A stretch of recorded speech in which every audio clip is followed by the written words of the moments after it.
Hi everyone, welcome to channel. నేను మీ anchor Saritha. ఈరోజు మనతో పాటు సీనియర్ జర్నలిస్ట్ దాము బాలాజీ గారు ఉన్నారు. ఆయనతో మాట్లాడతాం. Hello sir. Hi. So Kodali Nani గారి నామినేషన్ రిజెక్ట్ అయిందనేసి అంటున్నారు, ప్రచారం సాగుతుంది. సో ఎందువలన జరిగింది సార్? సో ఎందువలన రిజెక్ట్ అయి ఉంటుంది మీ మాటల్లో? కొడాలి నాని నామినేషన్ రిజెక్ట్ అయిందని వార్త వచ్చింది. దానికి ప్రధాన కారణం ఏంటంటే తెలుగుదేశం వాళ్ళు కొడాలి నాని అఫిడవిట్ లో లోపాలు ఉన్నాయని రిటర్నింగ్ అధికారికి కంప్లైంట్ చేశారు. ఆ లోపాలు ఏంటంటే మామూలుగా ఎవరైనా అభ్యర్థి ప్రభుత్వ గవర్నమెంట్ ప్రాపర్టీ ఏదైనా వాళ్ళు కానీ యూజ్ చేస్తూ ఉంటే మీరు యూజ్ చేస్తున్నారా, దానికి రెంట్ కడుతున్నారా అని చెప్పి ఆ గవర్నమెంట్ దగ్గర నుంచి నోటీసు సర్టిఫికేట్ ప్రొడ్యూస్ చేయాలన్నమాట. సో కొడాలి నాని ఏం చేస్తున్నా అంటే గత కొంతకాలంగా మున్సిపల్ కాంప్లెక్స్ లో ఒక ఆఫీస్ లాగా తను క్యాంప్ ఆఫీస్ లాగా వాడుకుంటున్నాడు.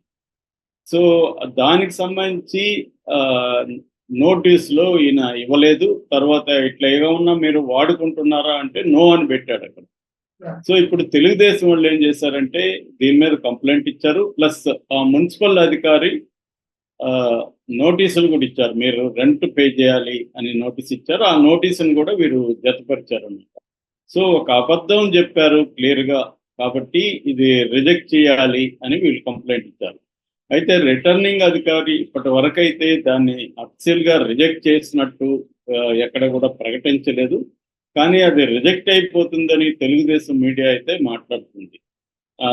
సో మరి ఈ కొడాలి నానికి అసలు ఇంట్రెస్ట్ లేదు ఎన్నికల్లో పార్టిసిపేట్ చేయడం. అందుకనే ముందు జాగ్రత్తగా తన తమ్ముడు కొడాలి చిన్ని దగ్గర కూడా నామినేషన్ వేయించాడు అనేది కూడా చెప్తున్నారు అనమాట. సో అంటే కొడాలి నాని గత ఎన్నికల టైంలో నాది ఇదే చివరి ఎన్నికలు అని కూడా అనౌన్స్ చేశాడు. సో కానీ ఇదే చివరి ఎన్నికలు అంటే ఈ ఎన్నికల్లో 2024లో గెలిచిన తర్వాత 2029లో నేను పోటీ చేయనని కొడాలి నాని అనౌన్స్ చేశారు. కానీ ఇప్పుడు తెలుగుదేశం వాళ్ళు ఆరోపిస్తున్నది ఏంటంటే ఆయనకి 2019 ఎన్నికలే చివరి ఎన్నికలు, అంటే 19 తర్వాత 2024 ఎన్నికల్లో ఆయన ఉండట్లేదు.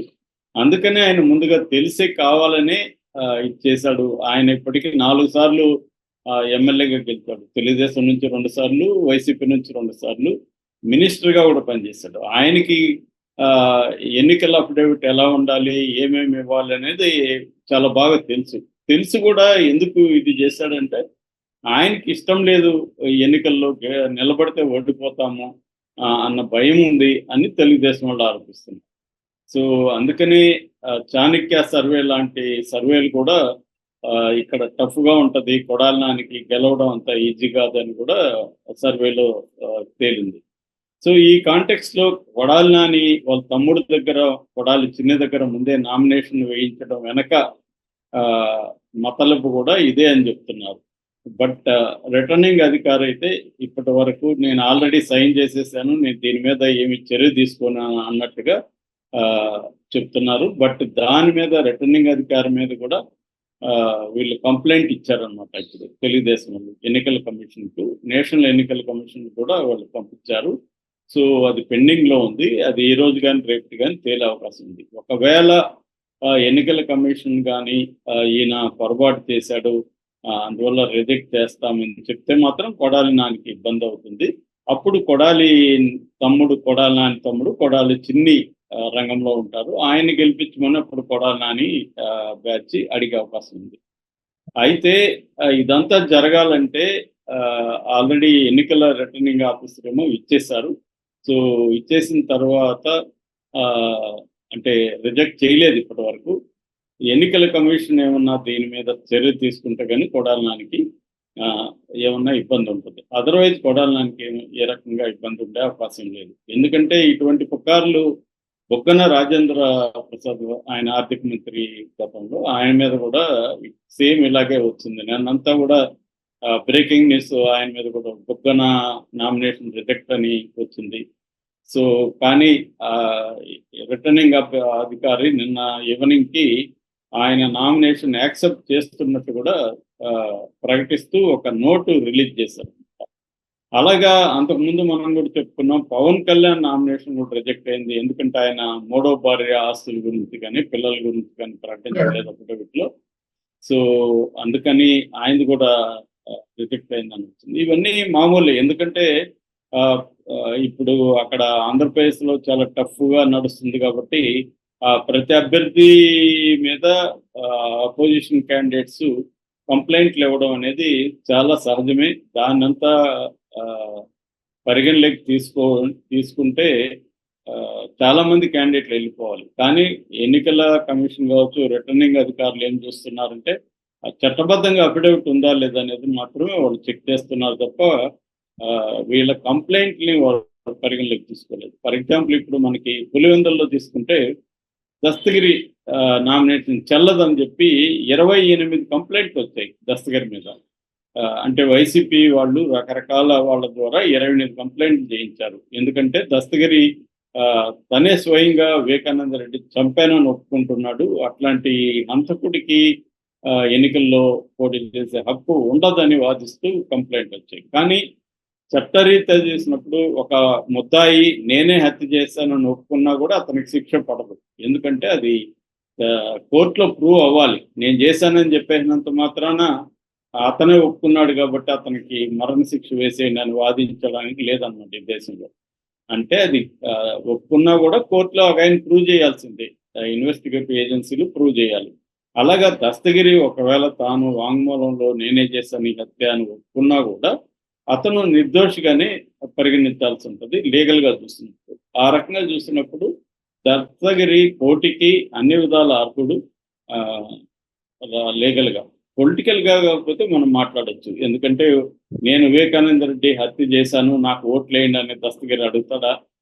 ఏం చెప్పి ఓట్లు అడుగుతాడు అనుకున్నప్పుడు దస్తగిరి ఏమని చెప్పి అడుగుతున్నాడంటే నేను తప్పు చేశాను, నేను పశ్చాత్తాపంతో ఉన్నాను, నాకు ఇప్పుడు ఒక అవకాశం ఇస్తే నేను వివేకానంద రెడ్డి ఆశయాలని కొనసాగిస్తాను అంటున్నాడు. అది కూడా చాలా విచిత్రంగా ఉంది. అంటే ఎవరైనా ఒకరిని హత్య చేసి నేను ఆయన ఆశయాలను కొనసాగిస్తాననే రకంగా ఉందన్నమాట. సో ఇది ఒక విచిత్రమైన పరిస్థితి అని చెప్పొచ్చు ఆంధ్రప్రదేశ్లో. సో అట్లాంటి వ్యక్తికి కూడా మన ప్రజాస్వామ్యం హక్కులు కల్పించింది. ఎందుకంటే కోర్టులో ప్రూవ్ అయితే తప్ప ఎవరిని కూడా మనం దోషని చెప్పడానికి లేదు. కోర్టే చెప్పాలి దోషని. కన్విక్టెడ్ అయితేనే ఎన్నికల్లో పార్టిసిపేట్ చేయడానికి వీలు ఉండదు, కానీ అదర్వైజ్ ఎవరైనా కూడా ఎన్నికల్లో పార్టిసిపేట్ చేయొచ్చు అనమాట. సో ఆ రకంగా తీసుకున్నప్పుడు చాలా ఇది వచ్చింది. ఇక్కడ ఒక ఆయన తెలంగాణలో కూడా ఒక నాయకుడికి ఎంపీగా రిజెక్ట్ చేశారని చెప్తున్నారు. మామూలుగా దేశంలో కొన్నిసార్లు ఇలా రిజెక్ట్ అవుతూ ఉంటాయి. అంటే కొన్ని పొరపాట్లు కూడా జరగచ్చు నామినేషన్ వేసేటప్పుడు అఫిడవిట్లో. సో ఈ కాంటెక్స్ట్ లో మనకి కొడాలి నానైతే ఆయనకి ఏ రకమైన ఇబ్బంది ఇప్పటి వరకు అయితే లేదు. కానీ ఈ పాయింట్ కూడా వెరీ ఇంపార్టెంట్ పాయింటే. ఎందుకంటే గవర్నమెంట్ ఆస్తిని ఆయన తను వాడుకుంటున్నప్పుడు అది నో డ్యూస్ చెప్పాలి. గవర్నమెంట్కి డ్యూస్ ఉంటే మాత్రం అది ప్రకటించకుండా ఉంటే అది మోసం చేసినట్టు అవుతుంది. ఆ పాయింట్ మీద పట్టుకొని తెలుగుదేశం వాళ్ళు ముఖ్యంగా లోకేష్, చంద్రబాబు దీని మీద ఫోకస్ చేసినట్టు తెలుస్తుంది. ఎందుకంటే కొడాలి నాని తెలుగుదేశం వాళ్ళని, పవన్ కళ్యాణ్ని వీళ్ళని తిట్టినట్టుగా ఇంకే నాయకుడు కూడా తిట్టాడు. అతను చాలా షార్ప్గా ఉంటుంది కామెంట్స్, చాలా దారుణమైన కామెంట్స్ చేస్తుంటాడు. వాడు వీడు అని మాట్లాడతాడు, బండబూతులు పెడుతుంటాడు. అందుకని తెలుగుదేశం వాళ్ళు కూడా కొడాలి నాని మీద చాలా సీరియస్గా ఇచ్చేస్తున్నారు. అయితే కొడాలి నానికి ఆపోజిట్గా వెనిగళ్ల రాము పోటీ చేస్తున్నాడు అక్కడ తెలుగుదేశం కూటమి నుంచి. వెనిగళ్ల రాము ఎన్ఆర్ఐ.